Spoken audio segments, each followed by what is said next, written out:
Hey YouTube. So the other day I needed to sharpen a couple blades, and I really like sharpening the blades on the machine, and you probably guess where I'm going with this. I figured, well, I'll make a wheel, two wheels, and I'll just go ahead and put it in the garage where it's nice and warm. I can sit there listening to the radio, have a cup of coffee, and pet bullseye and see what's going to happen with this sharpening the blade. So I was going to make wheels out of like some 2x12s, and then I decided, you know what, I saw this log sitting there, this pine log, why not use this? So I took polyurethane and coated it really good so it doesn't dry out as quickly, and I put the duct tape around it so I could get a good cut. I use masking tape when I cut steel. I figured, why not duct tape to cut a log? That gives you a nice straight edge. So anyway, we're going to see what happens here. So anyway, on to the next subject. Money is the last element to the 4 M's that I was talking about. I've been given some mini lectures on other elements, the other elements to the project management subject, and I've been trying to help people that might be going into a business venture to do it in a successful way. I haven't given all the information, and it's not because I'm trying to hide anything. It's just a matter of, you know, the videos are only so long, and I haven't really sat down and choreographed the whole thing, or whatever word you want to use to describe that. So I'm sort of winging it, but the words that I'm saying are true, and you know, this is what I've learned over the years. But anyway, I purposely saved the one about money of the 4 M's, and I'll repeat them in case you haven't remembered them, or so they lock in your brain. Machinery, manpower, material, and money, and those 4 things are always present and to be accounted for in any kind of a project. And it doesn't matter whether you do construction work, whether you do any kind of labor type thing, or even if you're working on projects that are all white-collar projects. Project management is the same way of handling things. It's an orderly way of keeping things together, and that's what this is all about. The whole project management thing that I've been talking about. And like I say, I saved this for the last because it's usually the most misunderstood of all of the things that can be talked about. So whenever I started a new semester and I would teach as an adjunct, I would write on the whiteboard $500,000, and underneath it I would put $50. And I said to the upcoming project managers, this was usually, let's see, this was their second year in school, their second semester, I mean, I would say to these upcoming project managers, which project would you rather do? The one for $500,000 or the one for $50? And naturally, you know, everybody said that they'd want to do the one for $500,000. And, you know, you don't realize, you just don't get out of college and somebody hands you the keys to $1 million project. You usually work under someone where you're not able to mess things up. Some kids are bright though. I've seen some kids that come out of the 4-year course who are, you know, raring to go and able to do it. Maybe 2 out of 25, I'd say. But anyway, then I would explain to them, what if the big project was in the red by 25% and the $50 project was ahead by 25%? Then what? Well, this was meant to demonstrate that all the variables needed to be known before jumping into something, and that was important at, you know, our youth, because when you're young you got a lot of energy and sometimes your energy is misplaced. But it was important that the youth understood that they needed to know all of the rest of the story before they go jumping in on what project they want to handle. And that theme carried through a whole bunch of stuff that I had taught them as the semesters went on. But anyway, I find it interesting and sometimes comical how big business, and especially government, they try to avoid the word money. We hear revenue, profit, capital, capital gains, capital deficiencies, and so on and so forth. And I can guess that the majority of people don't immediately relate those words to their own pocketbook.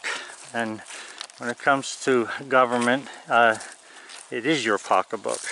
So anyway, nonetheless, those fancy words when discussing money and business together all boil down to basically three things.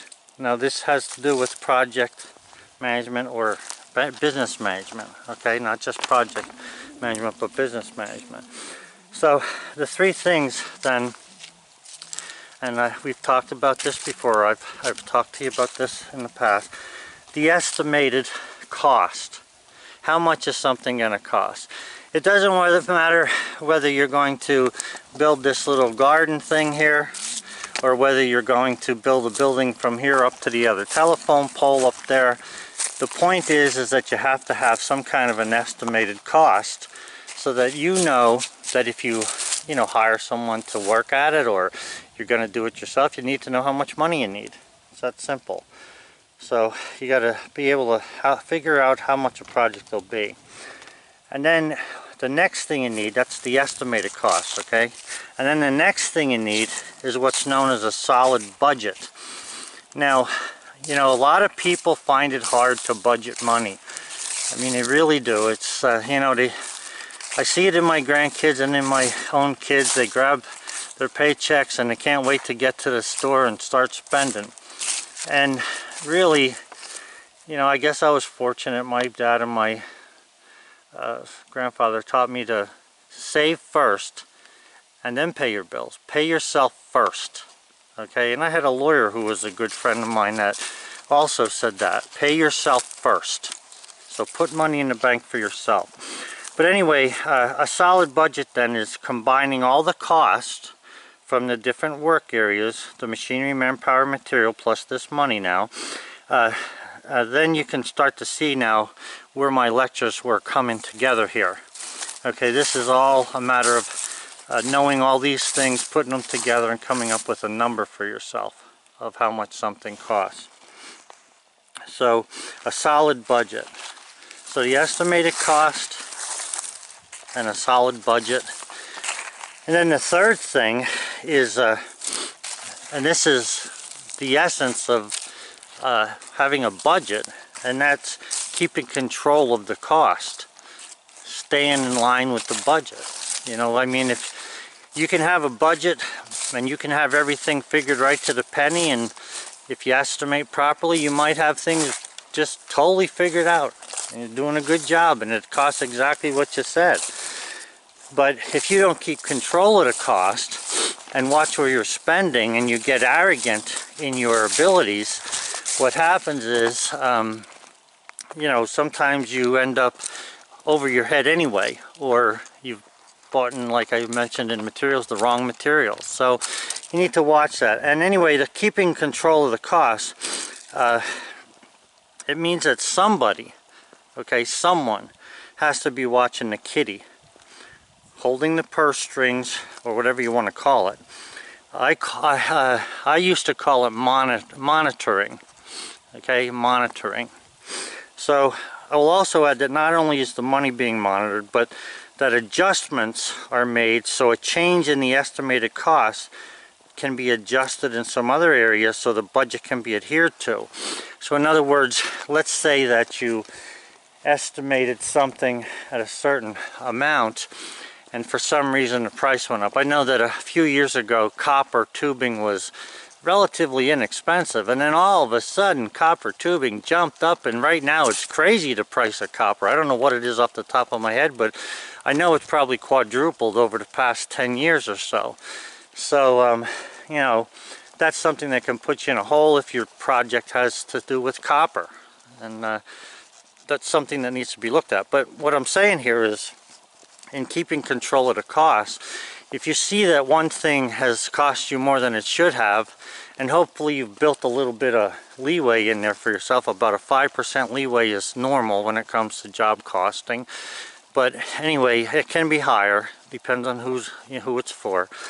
But you want to keep track of that, and you also want to, like I say, monitor that. But the adjustments that you make then in your budget are so that the change in the estimated cost can be adjusted in some other area. In other words, like I just said, the estimate that you had on an item is wrong, so now you have to work something else out. Now, a lot of times if you shop, remember I talked about horse trading, that's when you can recover your budget and get back into the budget, and then you'll be okay. Or sometimes you have to alter it, and nobody wants to pay more than they have to for anything. That's why when people make a budget, they keep it as tight as they can. However, in business you need to be realistic, and like I say, a 5% add-on to a budgeted amount is not unusual, and sometimes it can go a lot higher than that. So anyway, costs then are what can make or break your small or big business venture. Over the past 5 years, in the area that I live, in north central Pennsylvania, we've been inundated by the Marcellus gas people, and I've seen at least 28 new businesses start up and at least 25 business closures, those same businesses. Very few have stayed afloat, so I can only guess who lost their money. And when somebody goes out of business like that, you have to realize that the bank, investors, it could be anybody, relatives, and the clients who the company was working for are probably the ones who lost money. So it's not always a good thing. I mean, we have bankruptcy laws in this country, and I'm not a lawyer, but they got to protect a certain amount of risk and investment on things if you have to go that route. They're to help somebody get a fresh start rather than suffer the rest of your life. However, you can't be abusing these laws either, because still, when you use the bankruptcy law, somebody else has to pay for that. I'm not against bankruptcy. I just don't think that you should use that as a way of getting out of something. Like, it shouldn't be. It should be the last item on risk management, and I want to talk about that as well. So anyway, it's important that you make good estimates and good budgets, and you do good monitoring.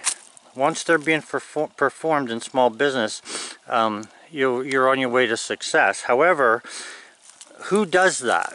And in my opinion, and in my past history of watching businesses and my own and helping other people do stuff, I noticed that the stakeholder is the best one. If they understand money, the stakeholder is the best one to monitor things, because if a stakeholder monitors their own money, they're going to watch it a lot closer than somebody who doesn't, have a stake in the outcome. So a stakeholder is just basically someone who, has a lot to lose. They're the most to lose. So anyway, did you ever see in the news where a school was estimated to be like $25 million, and then 2 years after it started, it increased to $40 million? Can you imagine what kind of cost estimating was done on that project? And who developed the budget, and was anybody at all controlling costs? And the answer to that has got to be no. Not that kind of a jump. And project managers understand this stuff. They know that the politicians aren't watching this, and that's what they were hired for. But they don't know how to watch it, so they don't watch it. All they tend to do is spend. I got to get out of these politics, so I don't want to go into politics. Remember, I said above that the stakeholder was the best one to control costs and to control and watch costs. So I'll let you figure out who is the stakeholder in these projects that run up like that, because I actually don't know. I mean, I thought it was, our government was supposed to be watching this, but they seem to have failed us in a lot of ways. one thing I do know, if somebody worked for me and a red flag was not hung up indicating that they were losing control of cost, someone would be unemployed, and I guarantee you it would not be me. Because if I hire somebody to do a job, I expect them to watch that job. You know, it amazes me how we have in government, and I shouldn't even say government, I should get away from that because I don't like talking about it, but we have, you know, you got to go buy a permit, and then you have to have somebody inspect the work. And who inspects his work? Because a lot of times these inspectors are ridiculous. They're looking for a little bonus in their efforts, and you can guess what that means, and it just doesn't seem right to me. But anyway, let me get back to this thing. When setting up the money structure, then, it has to be decided on how often reports are generated, so things cannot go too far out of control. Okay, so before you ever, you know, spend your first dollar, borrow your first dollar, whatever you're going to do, you need to get this put together. And you guys who were in the military, especially if you were at any kind of control, you remember morning reports? Control was needed over people with that report, and that is the backbone of the military, the people. And likewise, control is needed in a company if it's going to survive. I insisted in my business. I used to go in early, and especially with the advent of computers, because computers made calculating and keeping track of stuff really easy.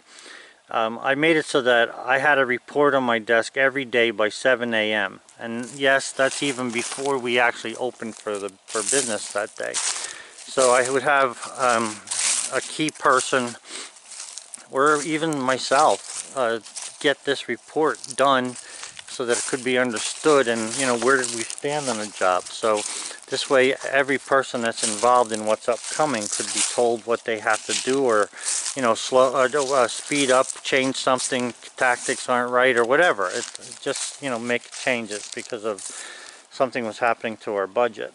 So you ever wonder how a tax collector can go for years before somebody finds out that he or she was robbing the kitty? Let me say a couple words here. Enron, Solyndra, and no responsible monitor. These three things you get together, you know, especially no responsible monitor, and anything can happen. Anything. So, in order for the monitoring of costs to take place, things like thresholds for cost increases need to be set. Not that every day the bookkeeper comes in crying the sky is falling because you lost 15 cents on something, or even $15. So the threshold of cost increases, in other words, part of that 5% that I said, if when you start dipping into that, you want to look at that, and you would probably say if 5% was the number you used to add on for just in case, and that's what I'll call it, you might want to say that once you hit 2%, you want red flags showing, okay, and that'll help you to not get in trouble before all the money's gone. And also the type of report then, so it's a matter of, you have to have a report, you know, design the report to get the outcomes properly. Make sure you have the type of report that will give you the outcome you're looking for, not just be making everybody look good, because those are never any good. And then when the report takes place, you'll know what's going on. So there are rules then in business called SOP, or Standard Operating Procedures, that need to be figured out prior to starting the venture. So in other words, you're going to have a plan, and all concerned are going to follow it. Okay? You get a plan together, and everybody in the company needs to keep an eye on that and follow that. I'll tell you what, guys, there's not much snow on the ground right now, but man, it is cold out. Last night a friend of mine came up, and we were he was getting some logs for the wood miser, and he got his backhoe stuck. And I'll tell you what, from the time we went to get it unstuck until we did get it unstuck, the mud went from mud to, you know, wet mud to frozen dirt in like 4 hours time. It dropped that hard. So SOP, okay, yeah, standard operating procedure. So that's something that a company will put together, and anybody should put it together, and they'll say, look, if this happens, this, you know, if this is how we're going to do things, this is what we, you know, how we handle our money, this is how we handle our people, and then everybody's clear on what's taking place. A lot of times you'll read parts of SOP that have to do with human resources. When you go, even something as simple as a job at McDonald's will have you read part of the human resource SOP, so you know where you stand with that. Oh, it's beautiful. I love these white pine trees, these eastern white pine. Remember a couple weeks ago I said that sometimes architects and engineers cut and paste unnecessary information on drawings? The same thing when it comes to these reports is done by people who write the reports. So once the format's laid out and all the blank spaces have a number in them, 90% of the monitors that are not stakeholders in the venture consider their job finished. And this is, that job especially, this is where intelligent people who understand the implications of a report are needed. In other words, you just can't have the report, and I've seen this where reports come out, they go on somebody's desk, and okay, that's today's, yeah, there's yesterday's, there's the week before, and nobody bothers to look at them. And you must look at them, and you must have somebody who can look at them and know what they mean. You know, that's all there is to it. But anyway, what I wanted to say too is that there's a subject in project management that's called risk management, and this needs to be mentioned here. So risk management is a plan to handle anything bad that happens. So in other words, let's say here, if you think of the 4 M's, for instance, a person gets hurt, a machine breaks down, or not breaks down so much, but because you should be figuring on breakdowns, but a machine maybe breaks, say, an underground utility, and it costs you a lot of money, or the insurance company money, to fix that. Or you know, a forest fire devouring woodlands where you're relying on for timber. All these things cause prices to rise. Or even a bank recalling a loan. You know, just because a bank gives you a loan doesn't mean they have to stick to the terms. Read the fine print and you'll find out they can recall your loan almost anytime they want to, or if not anytime they want to. So yeah, the cost can go crazy. It's a matter of you know, sometimes the money assessed for damages can be astronomical. Not to say that sometimes that money should be paid. I'm not against lawsuits, but I'm, you know, against unfair lawsuits and people lying and cheating to get a couple dollars, or even a lot of dollars. So anyway, I also used to give lectures then on business entities, things like corporations, sole proprietorships, limited liability companies, partnerships, and the list goes on, LLP, and all kinds of things. But which entity you choose then to start your business in can have a major impact on what happens to your company when risk occurs. So, you know, you need to be careful on how you handle this.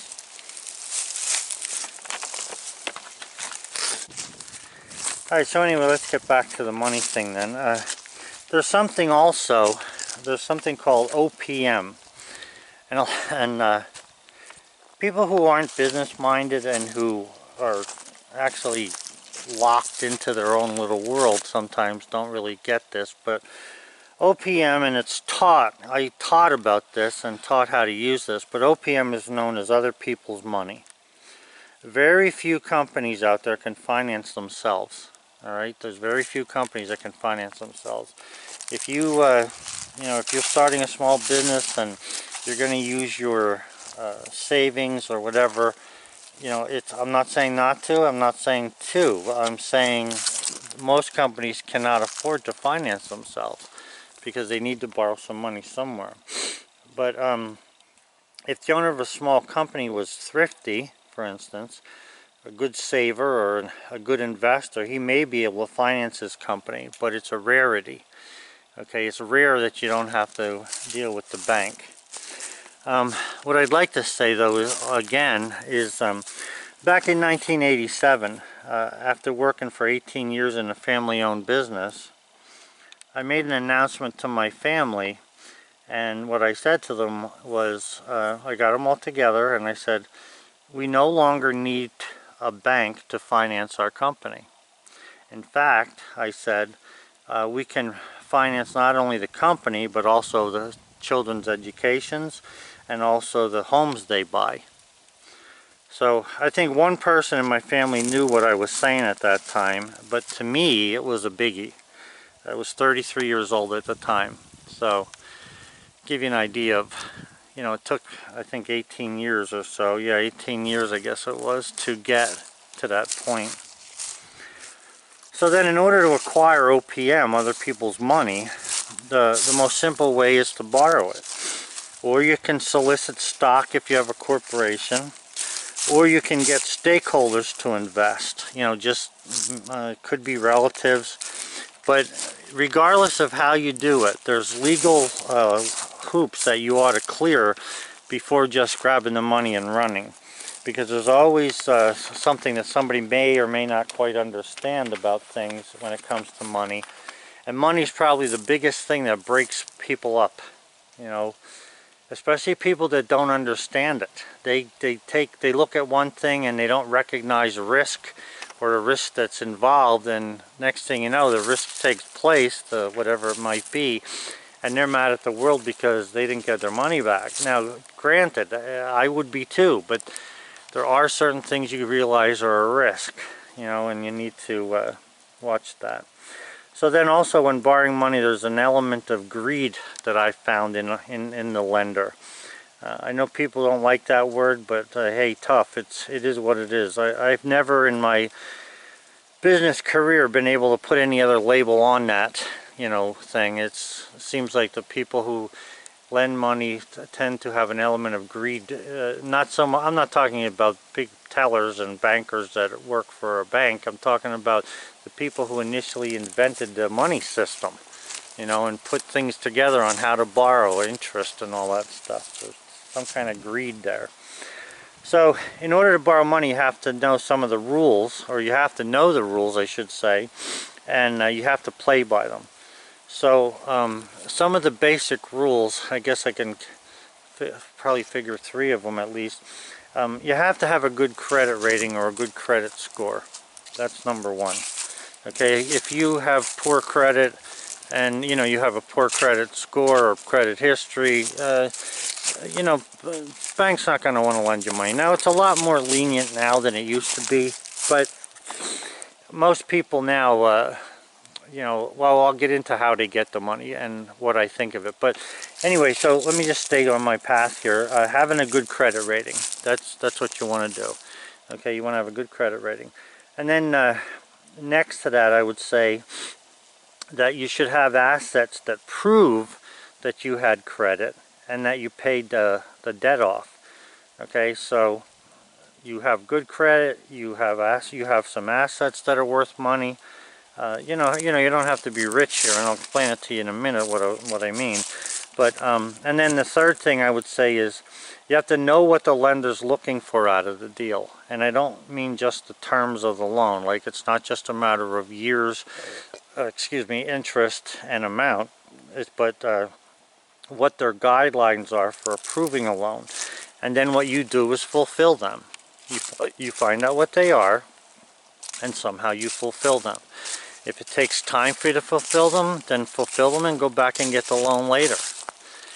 If it's something you can't wait for, then do your darndest to fulfill that. Now, what I noticed in business was a lot of people, you know, they take, how can I explain this? Honesty is a good thing, okay?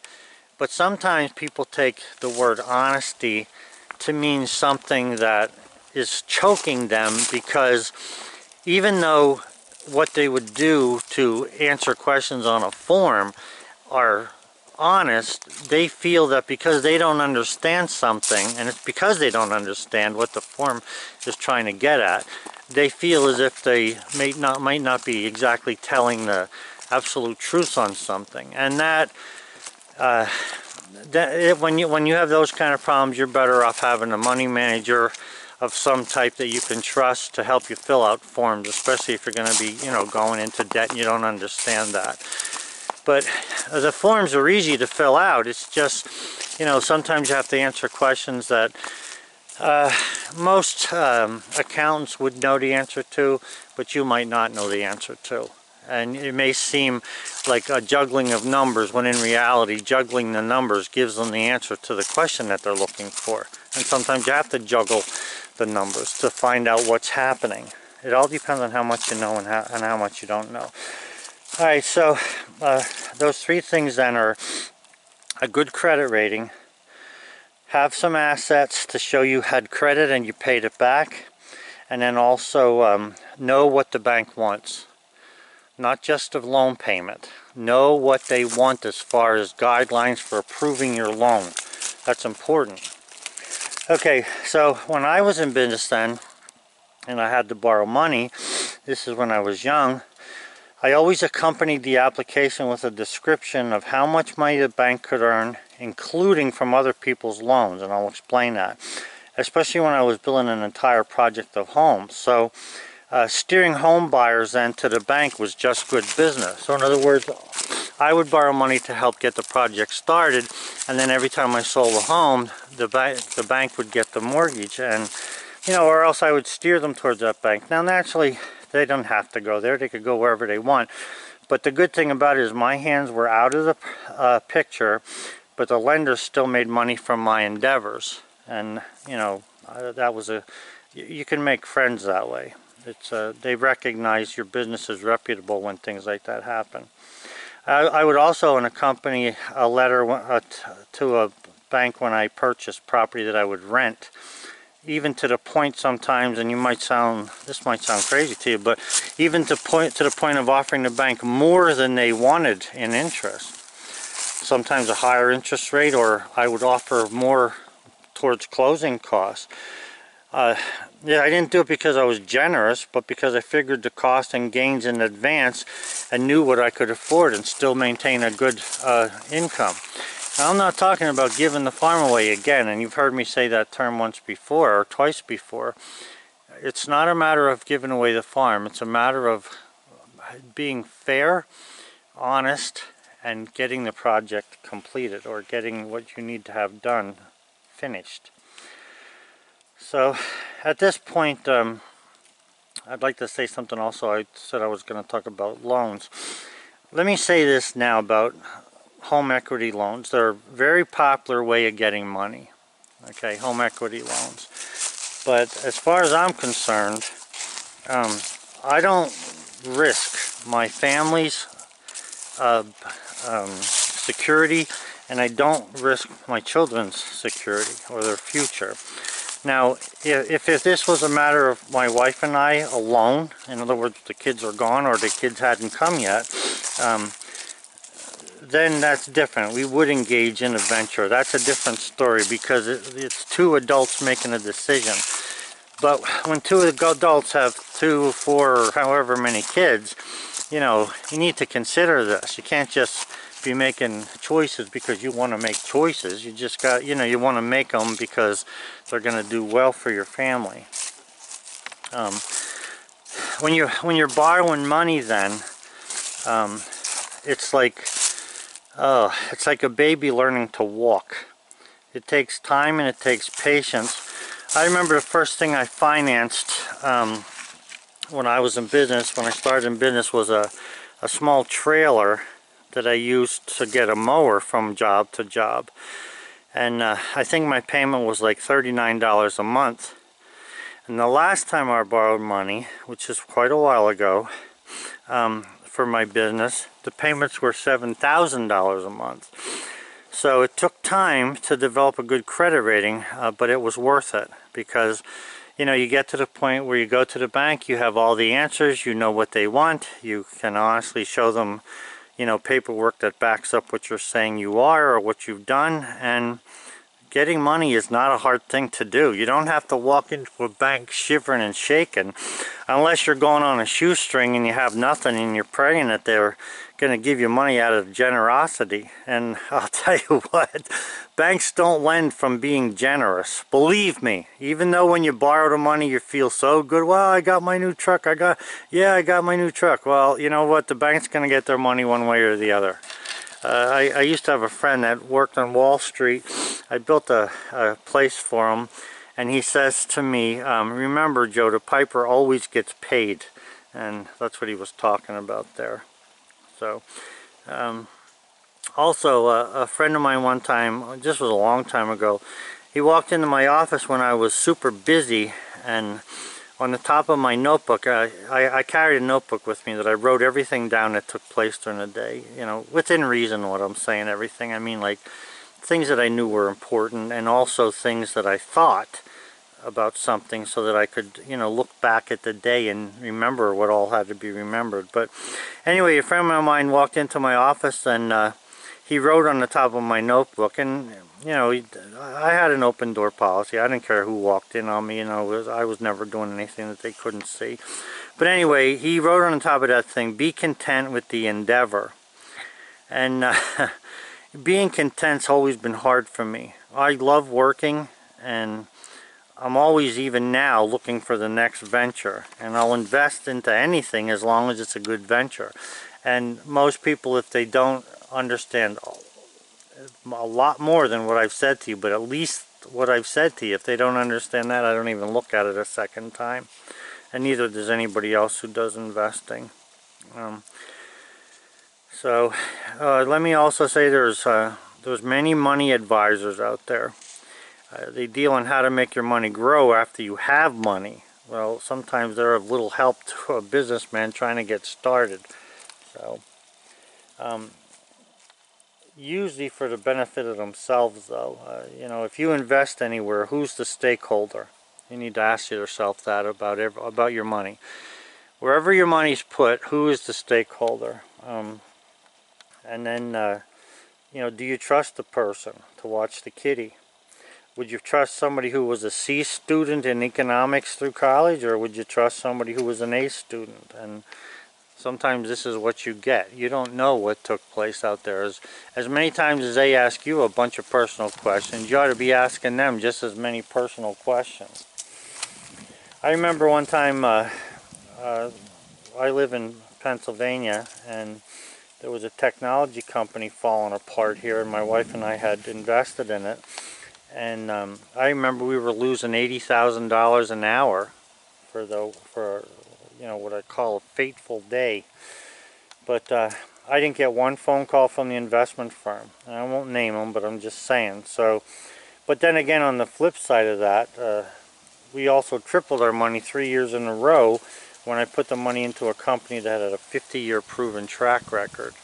So, you gotta research and watch things closely. And remember that thing I said about the stakeholder. It's important to know who the stakeholder is. So, the people who are diligent about things, especially investing, that's what you should be. You should be diligent, you should be careful, you should tread lightly, but tread nonetheless. Do things, but make sure you know what you're talking about before, and you understand before you go into them. So always have things working for you. So that way you'll always have things working for you then. Also, a little thing to consider, if you're saving for your future, and I'd like you to think about this, because a lot of times you'll see in ads in the paper, save for your future, and it always shows the people somewhere nice and enjoying themselves. Well, let me just tell you something. If the bottom falls out of the stock market that you're invested in, and it happens the year that you're deciding to retire, guess who's not going to live on an island paradise for the rest of their life? Okay? Guess. You. So you have to be careful. You want to take some money and put it somewhere where you have security. A lot of times, just, you know, and this is my own advice. I'm not a money manager. I'm a businessman. I'm just telling you that this is what I've done, and I've had people, you know, how do you make money with the sawmill? I'm trying to tell you that. I'm telling you how to do that. You put all these things together, I said, and you will make money. But anyway, being successful in a project, as with any worthwhile activity, is rewarding even without money. Now that might sound like it's crazy, but I want to tell you something. The other night I was looking at some family pictures of when I was young and my dad was working. My dad is gone now, but when my dad was working on the same projects that I was working on, I'm going to tell you something. I loved that construction business so much that I'd have done it for free if I could. I loved it so much. So basically what I'm trying to tell you is get into something, get something going, make it something that's good, not just for yourself but also for others. That's what you want to do. You know, get moving now while you can. You never know what's going to happen to you in the future. I think there was a guy, let me think for a second, what's that, Andrew Carnegie, or Carnegie, however, he once said, exert enthusiasm. And I think that if you listen to my videos, I think that that's what you hear in my voice. And it's a part of who I am. I've always been enthusiastic about stuff, and boy, once I'm pointed in the right direction, you know, I had a guy one time say to me, I've never seen anybody who can go 100 miles an hour in one direction, stop, make a right turn, and go 100 miles an hour again. And that's his description of me. I don't know if that's true or not. I never really thought about it, but it certainly seems like that's what's been happening, because I have been pretty active. So anyway, guys, I'm getting cold. My hands are getting cold holding this camera. I hope it wasn't too wavy for you this trip. I know I was watching one of the videos. I started getting dizzy. I was getting seasick. So hopefully this is better. I'm learning as I go. Have a good one. Bye.